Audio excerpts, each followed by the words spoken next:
I know I've said before, I don't know whether I've said this in the videos.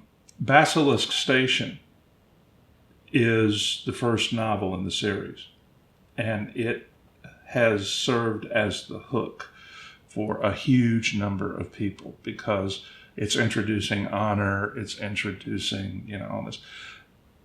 But an awful lot of that book, the first 2/3, has relatively little action in it.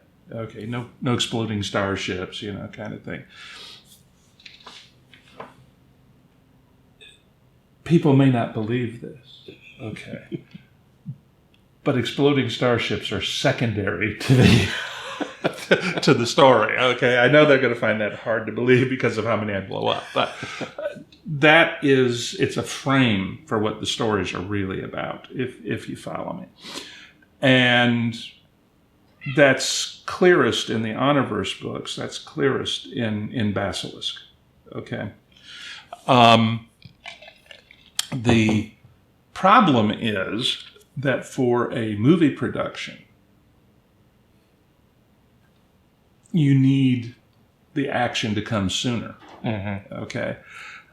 People don't go to watch a 2-hour movie to watch an hour and a half of relationship building and command style, followed by 30 minutes of we're blowing everything inside up.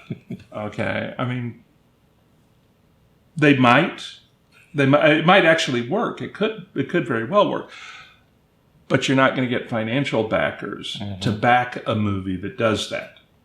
Okay, because they have these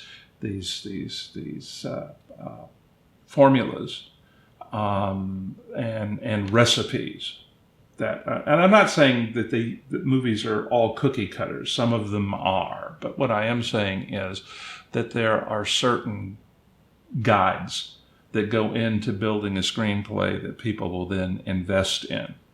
Okay, it's like there actually is. I was not aware of this until we started working with Evergreen, but there actually is sort of a numerical formula for how many minutes of the total movie the protagonist needs to be on screen. And then you kind of you time out all the other characters, and you usually find out that if you gave all of them all the screen time they needed, even in a relatively short novel, the movie would be 16 hours long. So then you begin looking for scenes where you can combine characters for screen time, and you're down to maybe a 9-hour movie. Okay, and so then you start looking at where you can consolidate characters so that the audience will go, they left Harkness out, or something like that. But you can get it into, you can shoehorn things, and eventually you get it down to where the shooting script is only about 5 hours long, and then you shoot it, and then you have to cut it to make it work. TV, I'm sure, has a similar kind of skeletal structure. But if you watch movies and you watch TV, it's obvious that TV has a more relaxed set of constraints in that respect. Okay, people watching TV, a series, expect to be with those characters for a while. Okay, that's why they watch it. All right. And so they usually are not really upset if you're telling them about these people they're watching the TV to learn about, whether they're blowing up starships or not. Okay. That doesn't mean that there isn't going to be conflict in most episodes, but the conflict may be Alistair McKeon being unable to accept the fact that Honor is the commander of the ship that he wanted. Okay, for example, in Basilisk, it doesn't have to be Honor shooting Denver Somerville, on the dueling grounds. Although I know that people will stand up and cheer after she does that, assuming we do a TV series and it gets that far. But so that's those are among the reasons that I think TV might work better.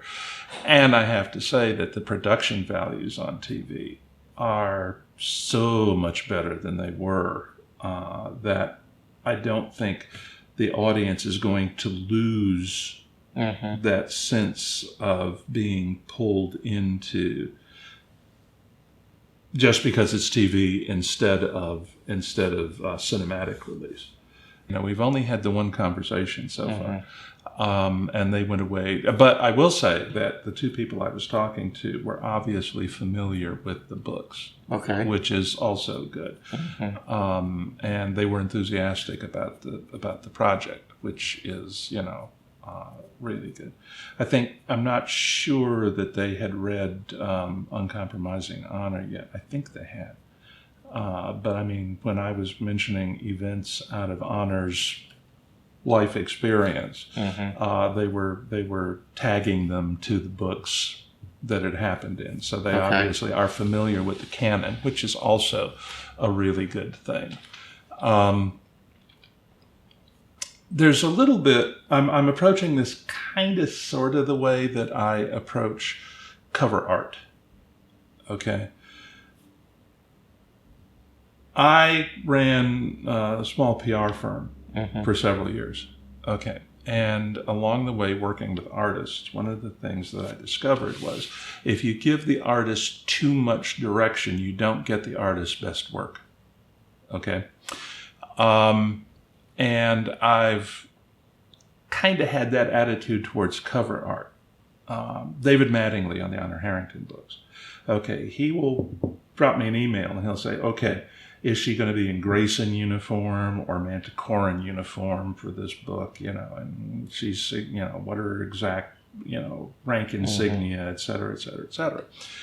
But I don't try to tell him, and I need her to be doing this. I may suggest a scene that I think might, you know, work. But by and large, I leave that to him and to Tony at Bain. Because I thought that the cover of Uncompromising Honor was superb. I really, really liked that cover. I've liked almost all of David's covers. But I thought it was really, really good. And that cover would not have occurred to me. Never would have. And so leaving him free to exercise his, you know, how do I capture the flavor of this story, you know, kind of thing, with that hand like this and the, you know, the starships coming out of it. It's like, okay, she's pissed, yeah. So I don't want to try and be too controlling, whiny, okay, about a TV production. All right, they obviously want to involve me in it, and I want to be involved in it.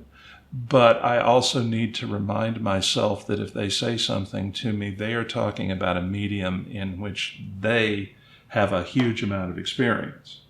You know, telling a story is telling a story, but you use different tools and different formats. I do not tell a story in writing necessarily the way that I would tell it in person. Okay.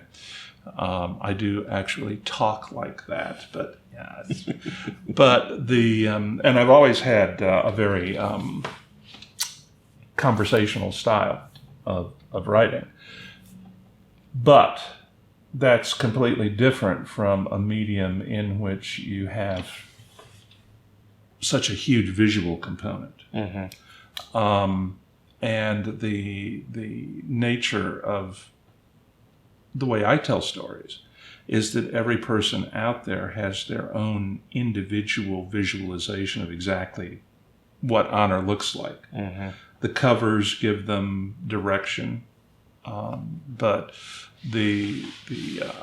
all the characters, all of the background, all of the, you know, how does this space battle look, you know, all of that is built by the reader like a coral reef around what I actually wrote. Okay, well, when you're doing TV and you're doing, or cinema, and you're doing such a visual medium, okay, you have to provide that imagery to the viewer. Okay, and it has to be something that's going to work for all the viewers. And that starts getting a lot tougher. And then you have pacing issues. For example, I know, especially, let's say that this goes for commercial broadcast with commercial breaks. Okay, you have to kind of plan the storyline around the commercial breaks. You have to have a point where it makes sense to stop, to pause for an interruption while they sell you soap and beer. Okay.